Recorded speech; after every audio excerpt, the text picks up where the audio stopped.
ये भी याद रखना आप लोगों ने। ओके, इंपॉर्टेंट पॉइंट है, एग्जाम के अंदर में पूछा जा सकता है कि एक कदम ही सही, एक-एक पग ही सही। हम लोग जो है आगे बढ़ते जा रहे हैं और यही चीज़ है आप लोगों ने अपने जीवन में उतारनी है, ठीक है? तो जल्दी से सेशन को जहाँ भी शेयर कर सकते हो शेयर कर दीजिए, सेशन को लाइक कर दीजिए, जिन्होंने चैनल को सब्सक्राइब नहीं किया है, टीचिंग परीक्षा चैनल को सब्सक्राइब भी जरूर कर दीजिए, ठीक है? चलिए, तो यहाँ पर टॉपिकल डेसिडुअस फॉरेस्ट हो गया आपका। अभी आपको बताया था मैंने यहाँ पर साल, टीक, नीम, शीशम। अच्छा, कौन-कौन से जानवर यहाँ पाए जाते हैं? बंदर और लंगूर तो आपको याद हो गया होगा भाई। ट्रॉपिकल डेसिडुअस फॉरेस्ट भारत में सबसे ज्यादा पाए जाते हैं और लंगूर और बंदर पाए जाते हैं। अब आप लोग जो है लड़कियों देखो, कोई भी लड़का तुमको छेड़ते हुए दिखे तो बोल देना, सही बात है, हमारे भारत में बहुत ज्यादा ट्रॉपिकल डेसिडुअस फॉरेस्ट पाए जाते हैं ना, ठीक है? और वहाँ बहुत सारे जानवर भी पाए जाते हैं, ठीक है? तो उन 2 जानवरों में से हो तुम। वो लड़का सोचता रह जाएगा, अगर वो गाली से क्लास देखता होगा, यार मुझे लंगूर बोल के गई या फिर मेरे को शेर बोल के गई, ठीक है? अब वो बेचारा कंफ्यूज, ठीक है? आप जो है यहाँ पर मैं एकदम अल्ट्रा लेवल के बने, क्योंकि वो कंफ्यूज है, लंगूर बोली या टाइगर बोली करके, ठीक है? बंदर बोली या लायन बोली, क्योंकि ये दोनों ही पाए जाते हैं यहाँ पर में, है ना?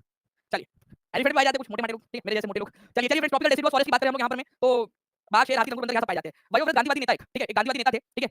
उन्होंने 1952 में भूख हड़ताल पर बैठ गए थे वो, क्योंकि हमारे भारत के अंदर में जो है, यहाँ पर में ऐसा जो पूरा पूरा राज्य था ये, इसका नाम था मद्रास राज्य, ठीक है? ये आज के तमिलनाडु और आज के आंध्र प्रदेश से मिलकर बना था, ठीक है? तो उनका मानना था कि आंध्र प्रदेश को अलग राज्य बनाया जाए, आंध्र तेलुगु भाषा के आधार पर अलग राज्य बनाया जाए। तो कौन से राज्य के लिए उन्होंने भूख हड़ताल की थी? आंसर हो जाएगा आंध्र प्रदेश को लेकर। कितने दिन तक वो हड़ताल पर बैठे थे? ये भी क्वेश्चन बन सकता है आप लोगों से। तो एज़ पर एनसीईआरटी, ये याद रखना आप लोगों ने फ्रेंड्स, उन्होंने 58 डेज़ तक, 58 डेज़ एनसीईआरटी में दिया है, 58 दिनों तक उन्होंने भूख हड़ताल की थी, ठीक है? 58वें दिन जो है 15 दिसंबर, ठीक है? 15 दिसंबर 15 दिसंबर 1952 को उनकी मृत्यु हो गई फाइनली।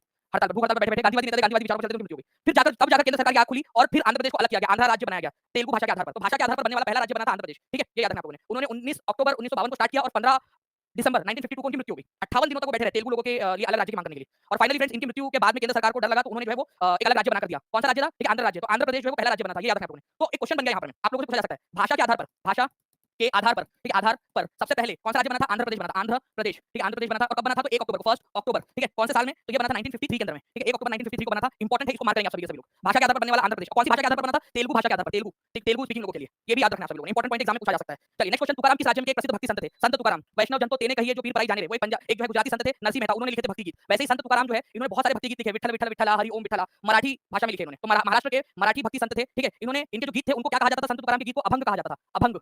इनके गीतों को क्या कहा जाता है? अभंग। मराठी भाषा के जो धार्मिक गीत है उनको अभंग कहा जाता था, महाराष्ट्र के थे। एक थे जो मैंने अभी स्टार्टिंग में बताया आपको, वैष्णव जन तो तेने कहिए जो पीर पराई जाने रे, वो लिखा है नरसिंह मेहता जी ने। मैं टीम से रिक्वेस्ट करूंगा कि प्लीज वो नरसिंह मेहता वाला क्वेश्चन अगर हम लोग यहाँ पर और ऐड कर सकें हमारे प्यारे बच्चों के लिए, तो प्लीज उसको भी ऐड कर दिया जाए, ताकि हम एक सिस्टमैटिक तरीके से, साइंटिफिक तरीके से जो है हम लोग पढ़ाई को आगे बढ़ाएं, ठीक है?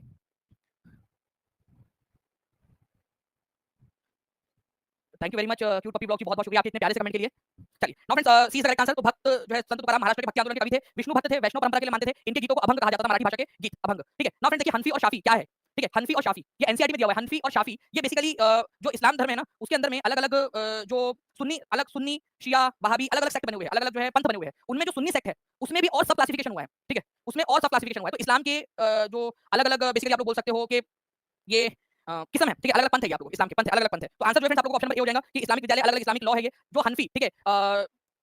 जो इमाम हनफी को मानते थे, उनके मानने वालों ने हनफी सेक्ट आगे चलाया। जो इमाम शाफी को मानते थे, उन्होंने शाफी चलाया। जो इमाम हनबली को मानते थे, उन्होंने किया। इमाम मालिकी को जो मानते थे, उन्होंने मालिकी सेक्ट चलाया। तो ये इस्लाम के जो है स्कूल ऑफ लॉज़ या अलग-अलग जो है आप लोग बोल सकते हो सेक्ट है, जिनको स्कूल ऑफ लॉज़ भी बोला जाता है, ठीक है? तो इस्लाम की ही शाखाएँ हैं, ऐसा आप लोग बोल सकते हो। इसको जो है स्कूल ऑफ लॉज़ बोल दिया जाता है, एक कहने का तरीका है स्कूल ऑफ लॉ, मतलब कोई स्कूल स्कूल ऑफ लॉ का मतलब ये नहीं है कि कोई कानून की जो है वो विद्यालय जहाँ पर जाकर पढ़ते हैं। ये बोलने का एक तरीका है कि उसकी शाखा है, तो हम उनको जो है